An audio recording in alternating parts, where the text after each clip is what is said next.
Dead bodies rotting in warehouses, mountains of rubbish consuming entire streets, and a prime minister who looked Britain dead in the eye and basically said, "Crisis? What crisis?" This isn't some post-apocalyptic film. This was Britain in the winter of 1978, and it got so bad that some historians argued the country never fully recovered. 3 months that didn't just freeze the nation, they broke it. And the truly mental part, it all started because people just wanted a fair wage. Autumn 1978 was weirdly mild. People were walking around in jumpers instead of coats. The economy? Bit rubbish, but nothing Britain hadn't seen before. Inflation was eating everyone's wages alive, but the government had a plan, a 5% pay rise limit. That's it, 5% when prices were jumping double digits. Now here's where it gets interesting. Ford car workers looked at that 5% and basically laughed. They wanted 25%. The government said no, Ford said no to the government's no, and in September they walked out. Nobody knew it yet, but this was the match that would burn down the house. The Ford strike was just the beginning. Once those workers won their battle in November, everyone else thought, hang on, why are we accepting scraps? Lorry drivers, oil tanker crews, train workers, it spread like wildfire. But these weren't just random strikes. These were the people who literally kept Britain alive. The ones who delivered food, fuel, medicine, everything. And then, wait for it, Mother Nature decided to join the chaos. December rolled in, and with it came Siberian winds that turned Britain into an ice sculpture. We're talking temperatures dropping to -20 in some places, the coldest winter in nearly 2 decades. Snow piled so high that entire villages got cut off. Roads became death traps. Pipes burst everywhere, flooding homes that were already freezing because there wasn't enough fuel. January 1979. This is when things went from bad to a society actually collapsing. Picture this. You're walking through Leicester Square in London. Normally, it's buzzing, right? But instead, you're wading through literal mountains of rubbish. Bin bags everywhere. Rats having the time of their lives. The stench? Unimaginable, because the bin workers were on strike. But here's the thing that'll mess with your head. This wasn't even the worst part. Up in Liverpool and other cities, grave diggers went on strike. Yeah, you read that right. People were dying. Natural causes, nothing to do with the strikes, but there was nobody to bury them. Bodies started piling up in warehouses and factories, stored in makeshift morgues. Families were grieving while their loved ones were basically on ice, waiting.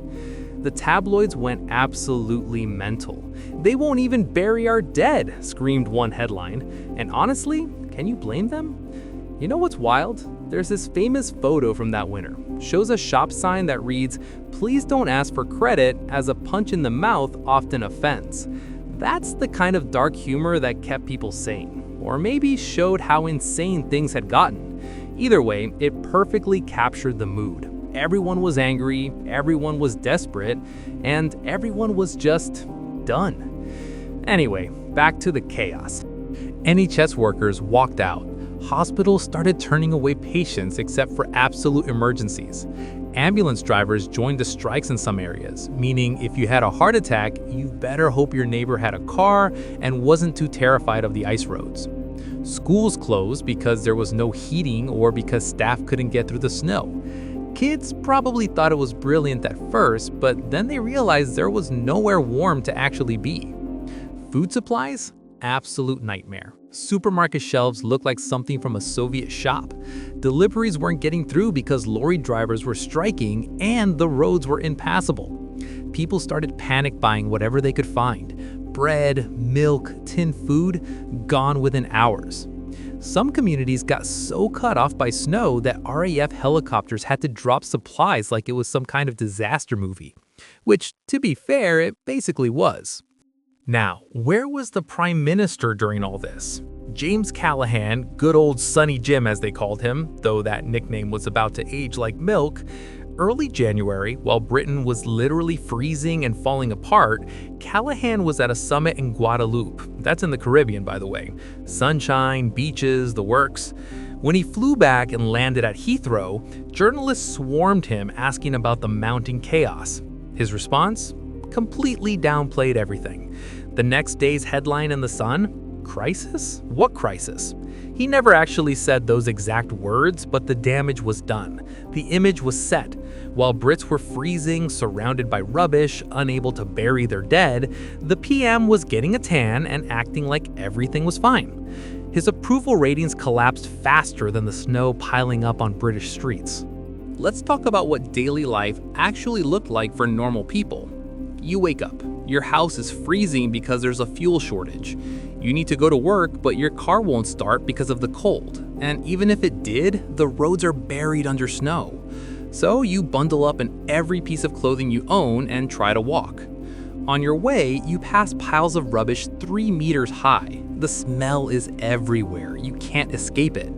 You finally get to work, except your workplace is closed because the pipes burst overnight and flooded everything. So you head home. Maybe try to get food, but the shelves are empty. Eventually, you make it back to your frozen house and wonder if this is what the end of civilization looks like. But here's the thing about Brits, and this is genuinely impressive. Communities came together. Neighbors checked on each other. People shared what little they had. Volunteer groups organized to help the elderly and vulnerable. Even in the absolute depths of this crisis, there were moments of genuine human decency, which makes what came next even more important. February 1979. Nearly 30 million working days lost to strikes. The economy was in pieces. The government was desperate. Something had to give. Negotiations finally started moving. Deals got made. Workers got better pay rises. Not the 25% some wanted, but better than that insulting 5%. The strikes slowly ended. The snow eventually melted. But the damage? That was permanent. Britain had crossed the line. The social contract between workers, unions, and government had shattered. People had watched their country descend into chaos and asked themselves, how did we let this happen? The Labour government limped on for a few more months, but everyone knew they were finished. The unions had destroyed their own allies by pushing too far, and the public, they were ready for someone to promise order, even if it meant harsh changes. May 1979. Margaret Thatcher swept into power promising to break the unions and restore order. She kept that promise. The next decade saw union power crushed, industries dismantled, and a complete transformation of British society. The winter of discontent did more than freeze Britain. It killed an entire way of life. The post-war consensus where unions and government worked together? Gone. The idea that workers could bring the country to its knees to get what they wanted? Gone. Whether that was good or bad depends on who you ask, but everyone agrees on one thing. After that winter, Britain was never the same. Here's what they don't tell you in the history books, though. Some of the workers involved in those strikes, the ones who fought so hard for better pay, ended up losing everything anyway. Because Thatcher's government didn't just restrict unions, they went after entire industries. Coal mines shut down, factories closed, communities built around these jobs were left to rot. The people who struck in 1978 thought they were fighting for their future. Within a decade, many of them had no future in their industries at all. The same bins that went uncollected during the strikes, years later, workers would be fighting over who had the right to empty them as jobs vanished. And that photo of bodies waiting in warehouses, it became a symbol that haunted labor for generations. Every time they tried to ally with unions after that, opponents would drag out images from that winter and ask, "Do you want this again?" But here's the really disturbing part nobody talks about. Some historians argue the real crisis wasn't the strikes or the snow. It was that Britain had been slowly dying for decades, and that winter just made everyone finally notice. The strikes were just symptoms of a deeper rot in the economy, in society, in the whole system. Which raises an uncomfortable question. If the winter of discontent hadn't happened, if those 3 months had been mild and quiet, would Britain have just continued its slow decline until something even worse happened? Was this winter actually the wake-up call that